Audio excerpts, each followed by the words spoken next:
Assalamualaikum warahmatullahi wabarakatuh. Saya seorang karyawan di rumah sakit. Apa sikap saya yang harus saya lakukan dengan adanya pendapat beberapa ustadz yang mengatakan BPJS itu haram, sementara saya digaji oleh rumah sakit untuk nafkah?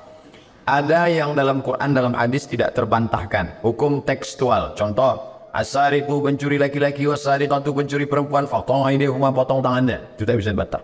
Adapun BPJS tidak ada dalam Quran, tidak ada dalam hadis, maka ulama berijtihad. Ini yang disebut dengan dhaman, takmin sihhi atau asuransi kesehatan.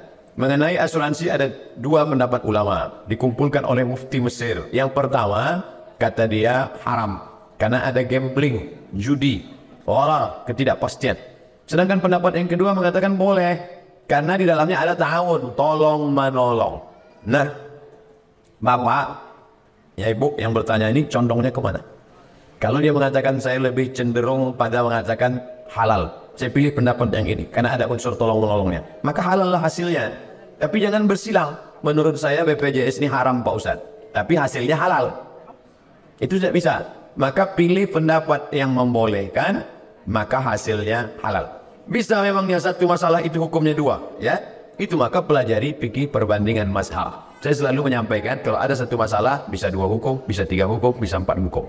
Ini tentang hukum asuransi.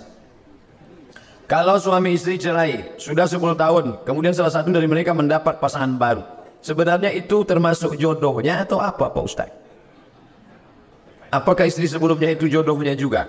Iya. Ini bicara masalah takdir.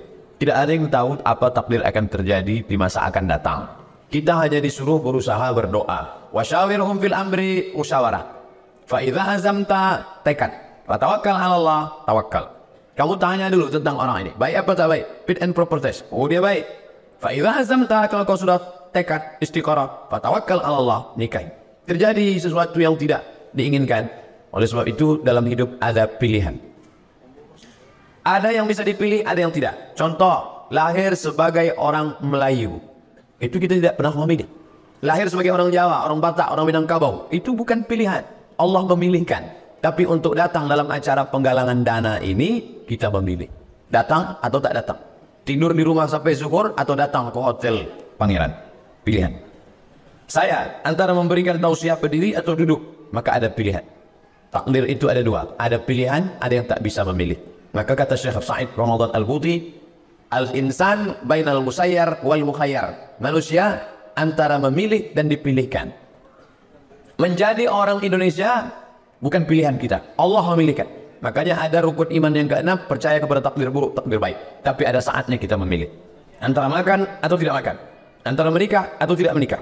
Allah beri kita telinga, Allah beri kita mata, Allah beri kita kekuatan. Termasuk orang ini menikah tidak menikah, menikah satu atau menikah dua, itu termasuk takdir pilihan. Jadi tidak bisa dia berkata dengan penuh kesadaran dia pakai sabu-sabu lalu dia mabuk lalu dia sakau. Pasti tanya orang, kenapa kamu mabuk? Ini sudah takdir Tuhan. Ada saatnya kita memilih, ada saatnya kita tidak bisa memilih. Ustaz, bagaimana kita bisa menjaga hati dengan situasi isu-isu yang cenderung saling menjelekkan? In ja'akum fasiqun binaba'in fatabayyanu. Kalau ada orang menjelek-jelekkan, menebar isu, fatabayyanu, klarifikasi. Tidak senang dengan ceramah saya yang dipotong-potong, tanya, ini maksud Ustaz apa? Saya mau tabayun Ustaz, saya mau klarifikasi. Jangan satu komen. Akhirnya pusing.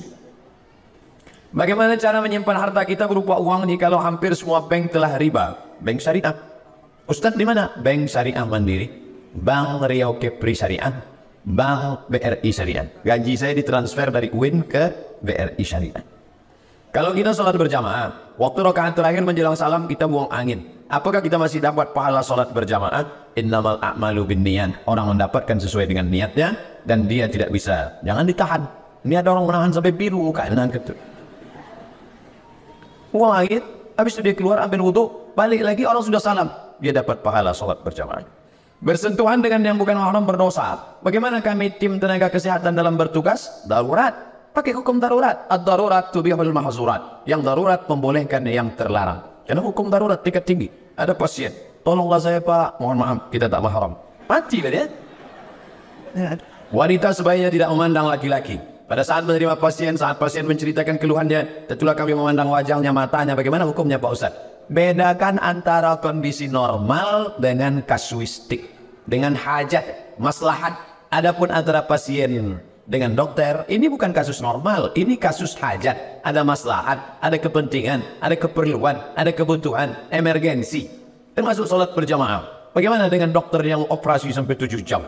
Maka tidak berlaku hukum umum, bahkan dia bisa jamak takdim. Pendapatan penghasilan berapa baru wajib zakat? 85 gram emas. Ingat, 85, 85, 85, 85. Jangan keluar dari sini jadi 58. Ingat, peristiwa apa terpenting dalam kehidupan Bapak Ibu di tahun 85 untuk mudah mengingatnya. Setiap yang punya penghasilan 85 gram setelah setahun, keluarkan 2,5%. 85 gram kali 500.000 sama dengan 42.500.000. Jadi Bapak Ibu yang punya tabungan 42.500.000 sudah kena 2,5%. Kalau 1.025.000 maka 100 juta 2,5 juta yang punya tabungan. Adapun yang gaji bisa dibagi 12. 42.500.000 bagi 12 sama dengan 3.600.000. Maka yang punya penghasilan 5 juta sebulan